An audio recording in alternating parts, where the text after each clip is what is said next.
Most people don't know that Avatar Fire and Ash was one decision away from never existing because the director literally quit mid-production, one actor collapsed from exhaustion, and the studio secretly rewrote 40% of the script behind everyone's back.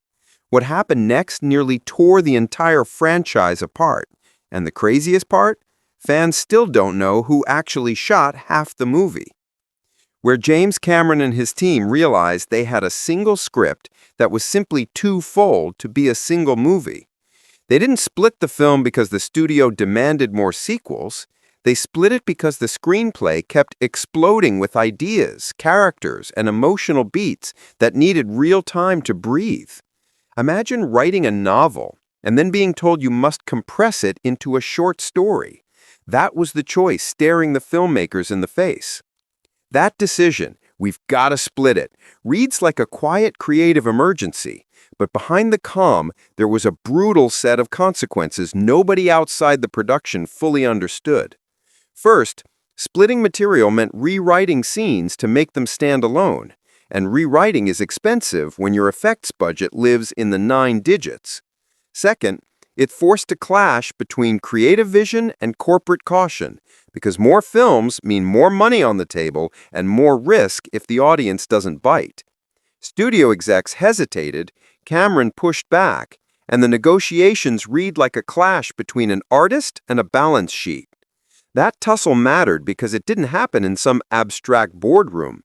It shaped production months, actor schedules, and whether whole plot lines would be filmed at all.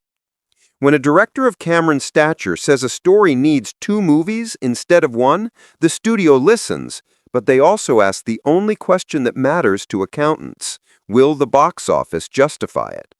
The answer from Cameron's camp was a kind of financial dare. The Avatar brand had already proven it could return billions, and that box office proof bought the creative team the right to split the material. But buying the right to split the script didn't buy the team time.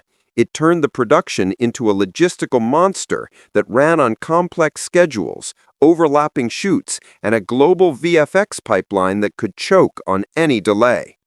Because the films were being conceived as sibling chapters rather than isolated sequels, entire character arcs were moved from one installment to another so that emotional payoffs landed with real weight. That's why some moments in Fire and Ash feel like they've been given the dignity of breathing room. They were rescued from being rushed and were allowed to become something fuller. The split changed not just pacing, but intention.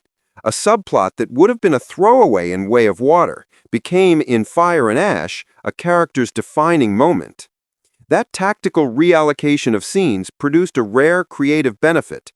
Cameron could treat Fire and Ash almost like a director's cut, born as a separate film rather than an afterthought. But make no mistake, that benefit came at a human cost.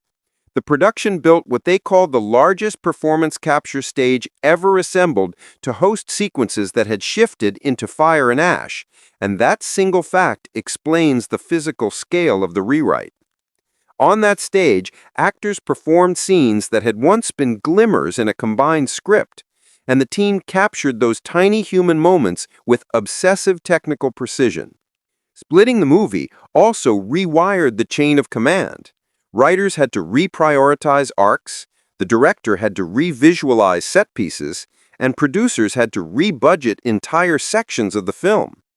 And because Cameron is famously iterative, the split allowed him to reinspect Way of Water after release and then retool Fire and Ash based on how audiences actually responded, a luxury that most tentpoles don't get.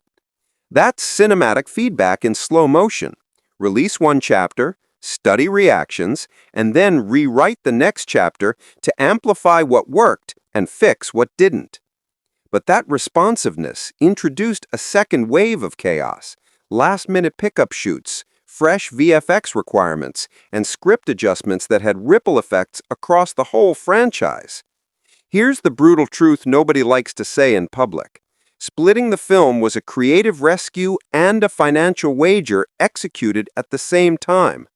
It saved scenes from being butchered, but it also multiplied the points where the entire enterprise could fail. If Fire and Ash underperformed, the studio could reevaluate future sequels and possibly shrink or cancel chapters that had already been planned, turning the creative gamble into an existential risk for the franchise. That shadow, the "what if this flops" shadow, hung over every decision on set, and you can feel that tension in the way some scenes are staged. Gorgeous, yes, but suffused with the pressure of a production that knows it's being watched by shareholders as well as fans. There's an emotional side to this too. Actors and artisans poured years into characters that might never get the full arc they deserved if the box office faltered. So when you see a performance in Fire and Ash that lingers just a beat too long, that's not indulgence. That's someone trying to squeeze the last possible human truth out of a scene that needed to exist. Now, consider the creative dominoes inside the script. Removing a single scene from Act 2 didn't just shorten a moment, it could hollow a motivation in Act 4. That's why the writers had to be surgical when they split the material. Move the right beats to the right movie or risk emotional collapse later. The split also quietly changed Cameron's workflow. Instead of treating each film like an island, he began to think in sagas and chapters, which is a storytelling method that rewards patience but punishes miscalculation. And there's a meta layer worth noting. The split forced the production into experimenting with hybrid techniques, practical stunts, massive puppets, real flames on set, because some sequences needed raw physical energy that CGI alone couldn't capture. That decision to lean into physicality is ironic. A franchise known for digital wizardry doubled down on real-world danger to make Fire and Ash feel alive. But here's the thing that raises the stakes even higher. Every creative gain from the split carried a billboard-sized price tag, and studios don't fund artistry forever. They fund returns. So what almost happened?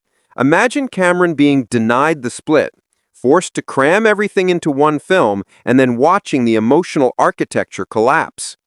Characters would be shallow, beats would run together, and the franchise might have been condemned to a slow creative death. Instead, when the split was greenlit, the filmmakers were given a risky gift: time to fix, expand, and humanize. That gift produced sequences that feel like relief. They aren't spectacle for its own sake. They are spectacle with breadth, where a comedic beat or a small look carries decades of setup. What did audiences miss because they only saw the finished product and not the emergency that made it?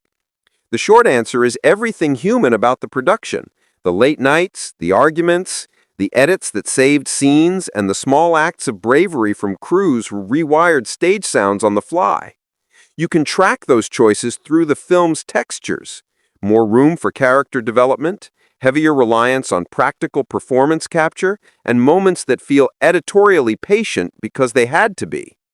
But make no mistake, the split opened an industry conversation about tentpole filmmaking. Should mega-budget franchises be allowed to become slow, composed sagas, or do they have to maintain the breakneck release cadence that studios prefer?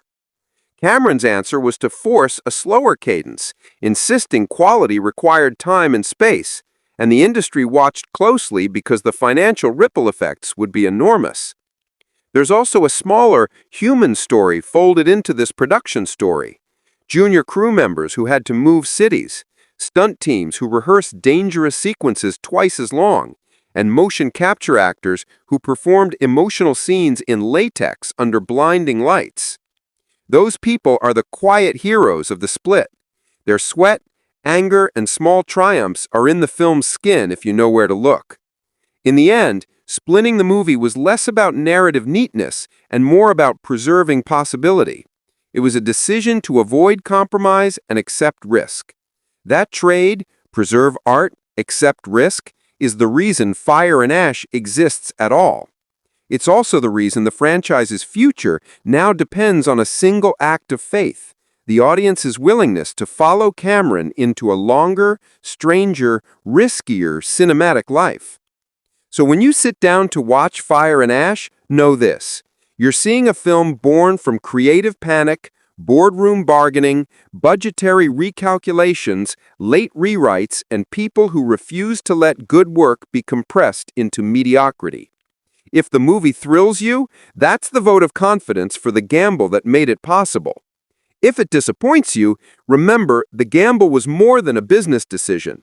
It was an artistic bet placed by a director convinced that some stories are too big to fit inside a single frame.